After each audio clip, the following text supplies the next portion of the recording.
I dread flying nowadays. The agonizingly long walks from security to the gate, lugging my carry-on bag, the sheer chaos of it all.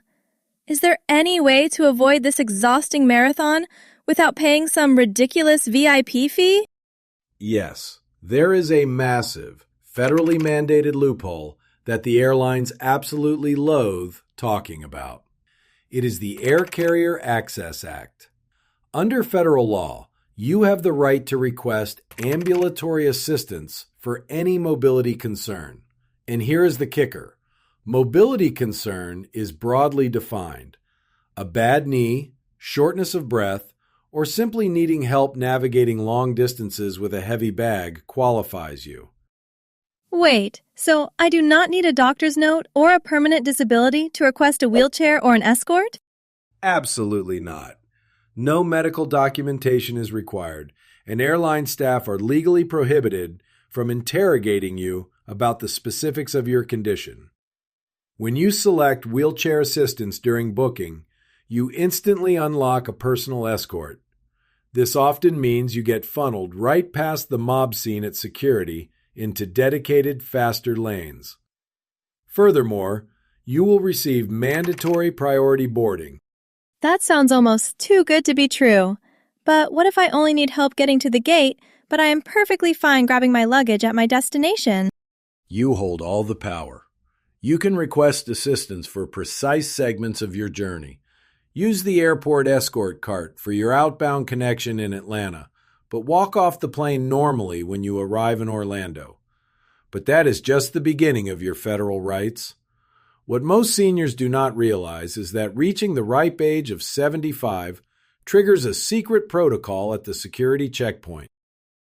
Oh, do not get me started on the TSA. Taking off my shoes, dragging my laptop out, taking off my jacket while holding up the line. It is a nightmare for my balance. If you are 75 or older, you never have to do that again, even if you have not paid $85 for TSA PreCheck. Hold on. I get the PreCheck benefits automatically just because of my age? By official TSA regulation, yes. Passengers 75 and older receive modified screening parameters. You can leave your shoes on. You can leave your light jacket on. It is official policy. If the standard line is spiraling out of control, you approach the TSA agent checking IDs and politely but firmly say, "I am over 75. I request the modified screening protocols." Often, they will pull you directly to a faster track to avoid clogging the standard lanes with passengers who require more time.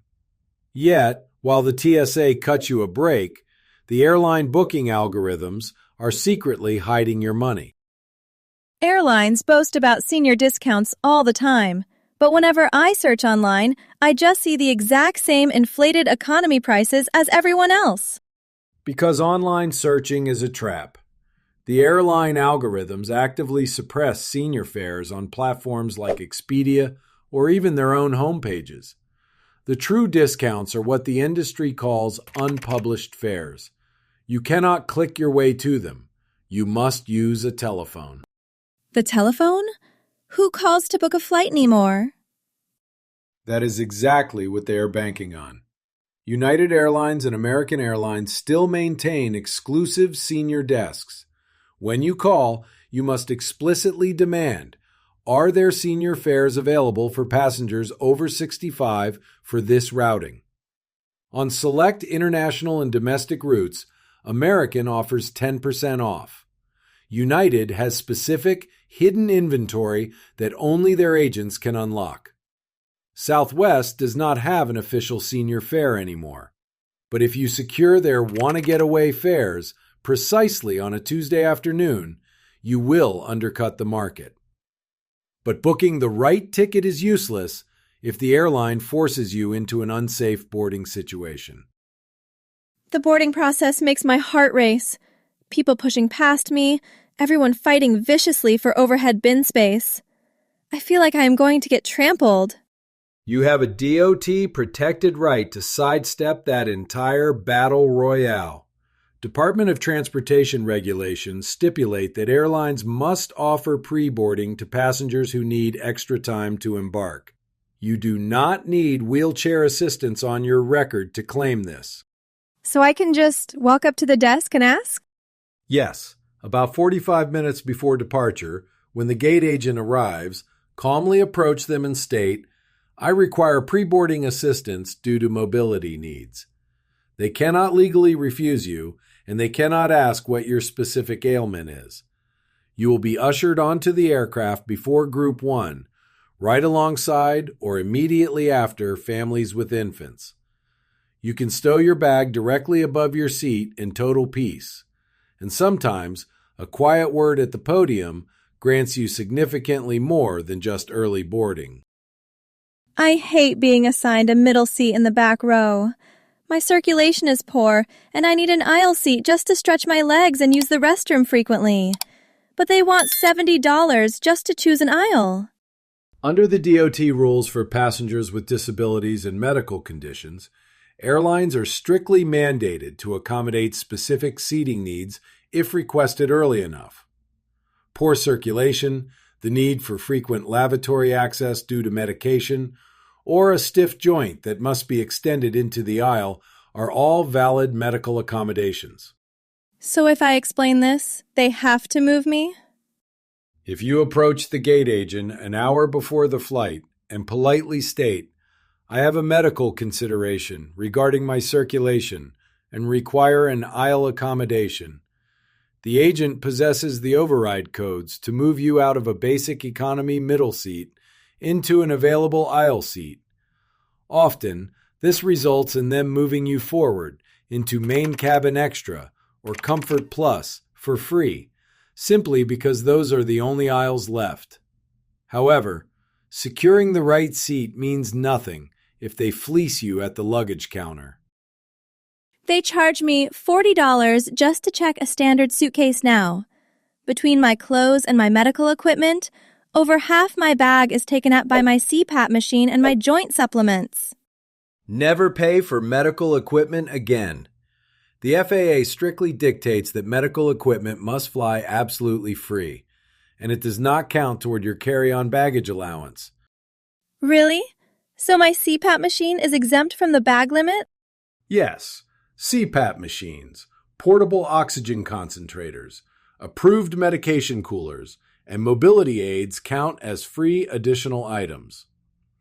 If you pack a separate, smaller bag containing solely your medical necessities and breathing equipment, you can bring it aboard in addition to your standard carry-on and personal item, entirely free of charge.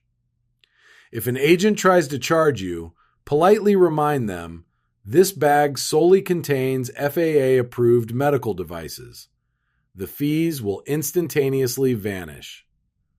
But knowing how to talk to gate agents is trivial compared to understanding how to leverage irregular operations.